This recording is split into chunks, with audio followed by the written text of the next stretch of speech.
안녕하세요. 전국배우협회 회장 김수영입니다. 저의 직업은 뒤에 보이는 것과 같이 그림을 그리는 서양 화가입니다. 용산구 삼각지에서 거의 50년 동안 그림을 그리면서 평생을 화가로 살아왔습니다. 그리고 더불어 부록으로 전국배우협회에 들어가가지고 배우님과 만난 지 벌써 26년째입니다.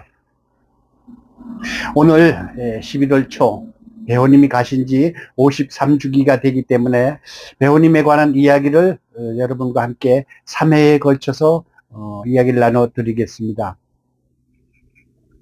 여러분 아시다시피 중장년들은 배우님의 노래 한두 곡 정도 모르는 분이 거의 없죠. 우리 세대, 그러니까 1960년도 후반 70년대 우리가 가장 좋아하고 즐겨 불렀던 노래가 배우님 노래 돌아가는 삼각지, 안개 낀 장충단공원, 비겁한 맹세, 비오는 남산, 기타에 노래 싣고 영월의 애가, 능급빛 순정 결혼각서, 언젠가 꽃피는 그날, 설악산의 노래, 당신은 가고 황토 십리길, 그 이름 그때 그 메아리, 뭐 이래 줄줄이 이야기하다 보면 끝이 없어요. 배우님은 살아계실 때 230여 곡의 노래를 불렀습니다. 오리지널 곡도 있고요. 그 다음에 외국 가요 번안곡도 있고요. 그 다음에 다른 가수가 불렀던 곡도 같이 불렀던 그런 참 당시에 내노라 하는 그 위대한 가수 중에 한 분입니다. 배우님 노래는 여러분도 좀 아시다시피 한국 남성의 목소리에 가장 적합한 목소리입니다. 매혹의 저음 가수라고 그러기도 하고요. 불멸의 가수라고 하기도 하고요. 100년에 한 번 나올까 말까 하는 위대한 가수라고도 말하고요. 그래서 그의 그 수식어와 존칭어는 끝이 없습니다. 제가 배우 관련 단체와 1988년도에 98년도에 들어가가지고 이날 이때까지 배우님과 함께 마침 제가 일하는 장소가 용산구 삼각지인데 이곳은 돌아가는 삼각지에 그 고가도로가 있던 곳이고요. 배우님의 돌아가는 삼각지에 그 참 명곡의 장소가 제가 일하는 장소이기 때문에 어떻게 하다 배우님과 인연이 돼서 이렇게 깊은 사랑을 드리고 있습니다. 여러분 아시다시피 배우님은요 1942년 4월 24일 중국의 제남성에서 태어났습니다. 제남성은 산동성의 성도입니다. 그러니까 지금 우리로 말하자면 도청 소재지죠. 인구로 제가 이제 검색을 해봤더니 1200만 명이나 되더라고요. 서울보다 인구가 더 많은 도시입니다. 그래가지고 1971년 11월 7일 운명하셨는데 짧고 굵게 살다 가신 배우님이에요. 만으로 29살에 돌아가셨으니까 결혼도 안 해보고 순수 순결을 지킨 총각의 몸으로 하늘나라로 가셨습니다. 그가 남긴 230여 곡의 위대한 명곡들은요. 아직도 노래방에서 수많은 가수들보다도 더 많이 불리워지고 있습니다. 노래방 기계에 제가 그 아싸나 금영 같은 데서 배우님 노래를 체크를 해봤습니다. 합창곡 내지는 메들리까지 포함해서 51곡 내지 54곡이 들어있어요. 한 사람, 배우님 한 사람 곡만. 물론 조용필이나 나훈아, 이미자 같은 분들은 숫자가 더 많겠지만 그 당시 가수로서 51곡 들어있는 분들이 그렇게 많지 않아요. 그만큼 우리 한국인들이 노래방에서 많이 불렀다는 얘기죠. 요즘에도 뭐 누가 울어 돌아가는 삼각지 안개 낀 장충당공원은 뭐 그냥 노래방에 가면 그냥 술술술술 나오는 게 배우님 노래잖아요. 그래서 오늘은 배우님 노래와 배우님 일생에 관해서 먼저 1편을 이야기해 보겠습니다. 배우님 노래는 방금 얘기했지만 1963년에 두메상골로 발표를 했고요. 첫 곡이 굿바이입니다. 굿바이. 참 그 사람의 운명이라는 게 참 글쎄 예견한다고 할까요? 첫 곡이 굿바이니까 그렇게 빨리 굿바이 하셨는지 모르지만 그 유명한 그 뭐 김종호라든가 뭐 차중락이라든가 돌아가신 가수들이 슬픈 노래, 비극의 노래 또 안 좋은 인생 행로를 이야기한 노래가 많잖아요. 그렇듯이 배우님 노래도 그 당시에 그 사회 생활상을 이야기해 주듯이 참 슬프고 애절하고 또 애잔하고 이별을 노래한 그런 곡이 많습니다. 당시에는 국민소득이 60년대에는 뭐 1, 200불 정도밖에 안 됐으니까 국민들의 정서가 하나같이 전쟁이 끝난 지 불과 10여 년밖에 안 됐으니까 고통스럽고 고난스럽고 가난에 찌들려 가지고 모두가 힘겹게 살아오던 그 시절이었습니다. 박정희 대통령께서 새마을 운동을 하고 뭐 우리도 잘 살아보세 하면서 막 그냥 그 국민들의 마음을 단합을 해가지고 나라를 경제를 살려보자는 그런 상황이었기 때문에 그런 속에서 힘들고 고달팠던 젊은 세대들의 가장 마음에 와닿는 노래가 배우님 노래였습니다. 배우님은 원래 배신웅이라고 돼 있고요. 1942년 4월 24일 그러니까 해방되기 3년 전에 중국에서 제남에서 태어났어요. 그러니까 배우님 아버님은 배만금 만만자에다 쇠금자니까 금덩어리가 10,000개나 있다는 얘기니까 참 배우님을 낳으셨으니까 4대 독자예요. 4대 독자. 또 배우님의 동생이 있었는데 배영신이라고 있었습니다. 그는 배우님이 돌아가자마자 참 마음이 안타까워서 정신병으로 15년 동안 고생을 하시다가 2002년도에 용인정신병원에서 운명하셨고요. 배우님의 어머니는 배금순이에요. 금순. 글쎄요라 금순아. 이분은 신의주 여자중고등학교를 나오신 분이고요. 아버지도 흥남인가 함흥에서 나오셔가지고 일본에서 교육을 받으신 대단히 지식인이에요. 배만금 씨는요, 독립군의 일원이었습니다. 그래서 1945년 해방이 되자 독립군의 일원으로 김구 선생과 그 독립군의 일원들이 1948년도에 그 귀국을 했던가요? 하여튼 따로 귀국을 했는데 집이 없잖아요. 호적도 없어요.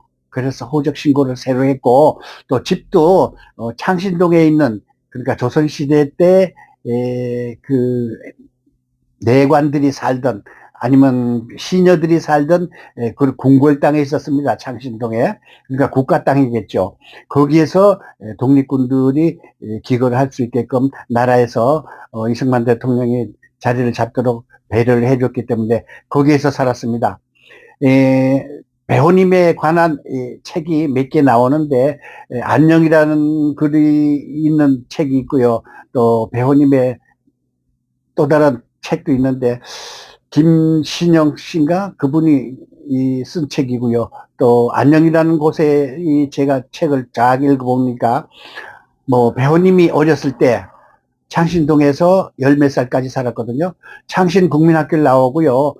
그 다음에 대광중학교인가 나왔어요. 배우님이.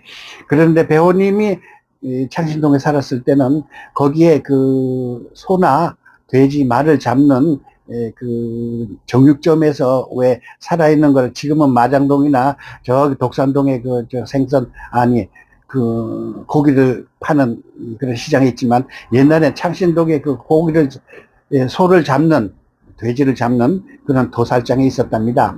그래서 도살장에서 배우가 거기에 그 소를 잡을 때 피를 얻어가지고 아니면 그 소의 내장을 얻어가지고 아버지가 술을 잡수고서 고통스럽게 아파하시는데 그거를 갖다가 끓여드리고 그랬답니다.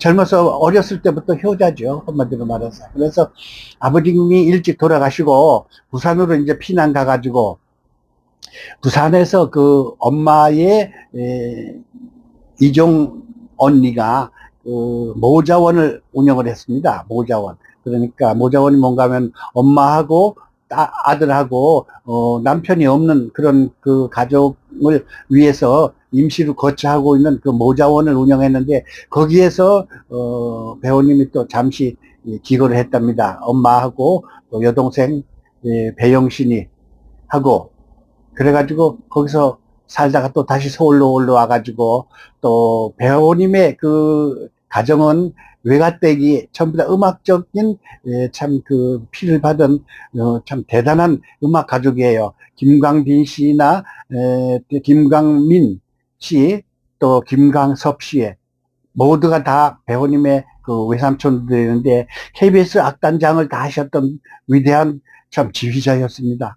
그런데다가 또 배우님의 그 김강빈 선생님의 그 외숙모는요, 안다미 씨라고요, 피아니스트로 유명했어요. 그리고 막 이렇게 음악적인 참 그 감성에서 자랐기 때문에 부산에서 서울로 올라오자마자 김광빈 악단으로 배우님이 들어가가지고 드럼을 치는 걸 했습니다. 드럼을 치는 거를 뭐 당시에는 6.25가 끝나자마자 미군 부대에서 미군들과 노래하는 미군들 클럽에서 노래하는 그런 일이 많았었는데 배우님은 미군 클럽에서는 노래를 하지 않고 야간 업소에서 그러니까 천지 캐바레라고 지금도 있는 것 같아요. 아마 열지로 육가 약간 뒷골목에 보면은 천지 호텔이 있고요. 천지 나이트클럽이 있었는데 거기에서 음악을 연주했습니다. 배우님 형님은 지금으로 따진다면 대연가 호텔 있잖아요. 거기에 있었던 곳에서 야간에 그 연주를 하고 KBS 악단장도 하고 그랬던 분들인데 거기에서 처음에 외삼촌 밑에서 드럼을 쳐다가 나중에는 배우님이 참 배우야 그의 악단 이래가지고 별도로 악단을 만들어가지고 연주를 하고 그랬습니다. 배우님은 여러분도 아시다시피 175의 키가 잘생겼어요. 그 당시로 따진다면 우리가 못 먹었던 시절 아닙니까? 그런데도 175면 굉장히 큰 키거든요. 지금 현재 우리 대한민국의 사나이 남자들의 평균 키가 174cm입니다. 참고로 저는 172고요. 그런데 우리 한국인의 평균 키보다 더 큰 배우님의 175cm 키에다가 드럼을 멋있게 치고 스틱을 탁 이렇게 돌려가지고 탁 들어 치니까 얼마나 멋있었겠어요. 더군다나 나이트클럽에서 좀 논다 하는 여자들이 그런 캐바레에 오는 거 아니겠습니까?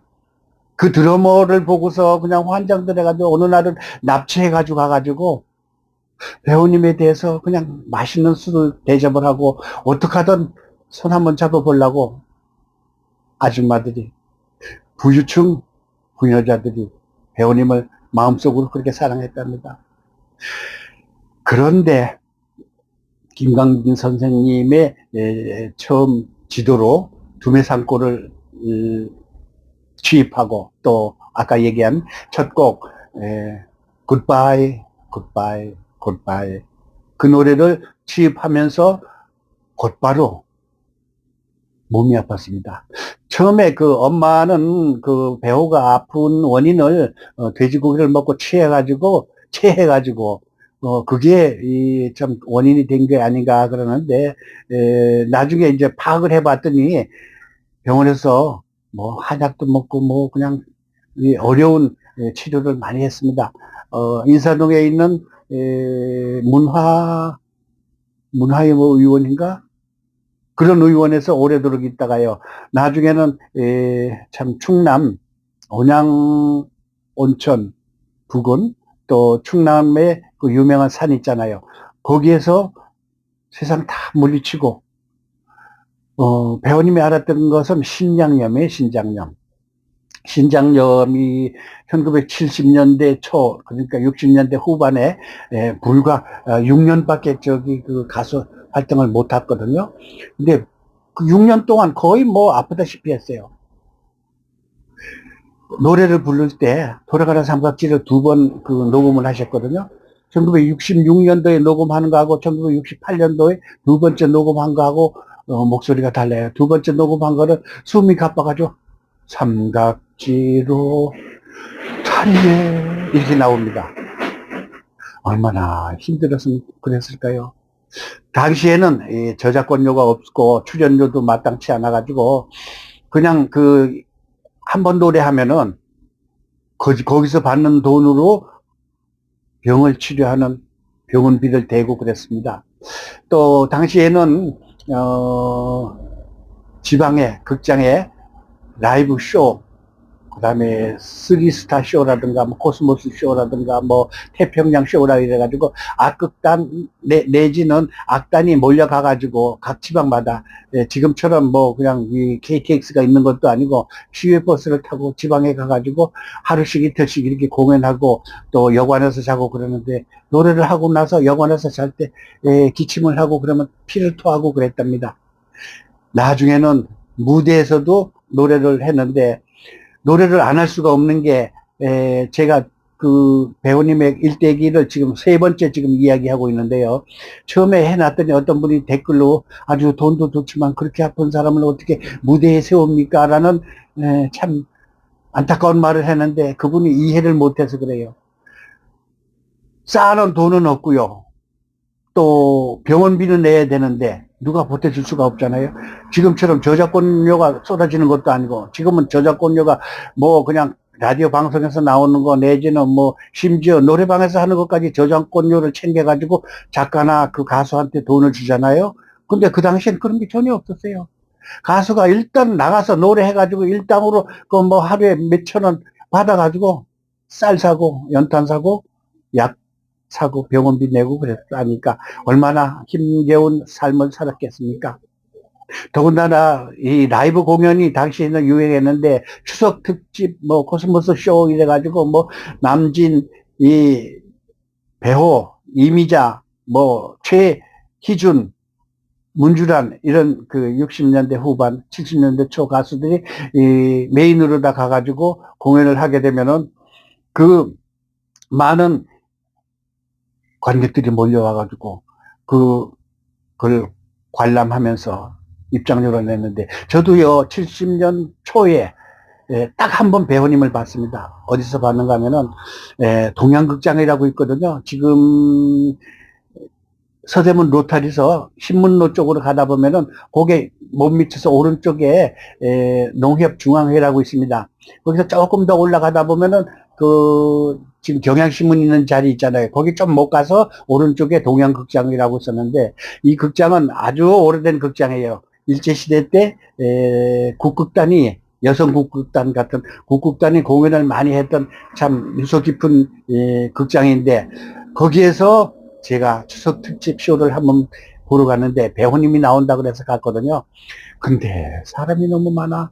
당시 보통 영화관에 15원 정도가 입장료예요. 재개봉관이 15원, 그 다음에 대한극장이라든가 뭐 명보극장 또 피카디리 단상사는 35원 내지 40원이 없고요.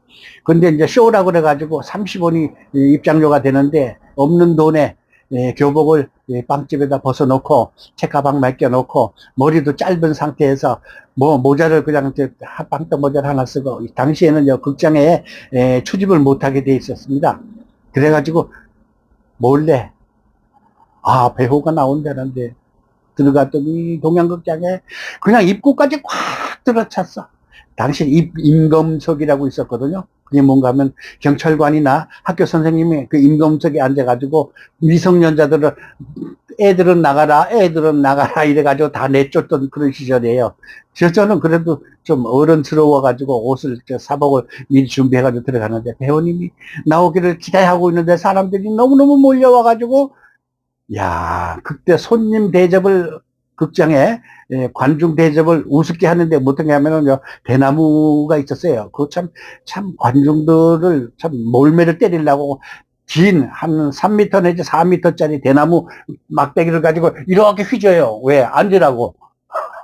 복도든 뒤에든 무조건 앉아야 된다는 거예요. 서서 난리치고 또 따라서 춤추는 애들도 있거든요. 그러니까 난리치지 말고 가만히 앉아서 감상만 하라고 그 막대기를 막 휘저었는데 제가 맞을 뻔해서 그냥 이렇게 수그리고 있었어요. 그래서 배우님의 노래 그 당시 제가 듣기로는 돌아가는 삼각자고 두 곡을 했는데 한 곡은 뭔가 내 기억이 안 나.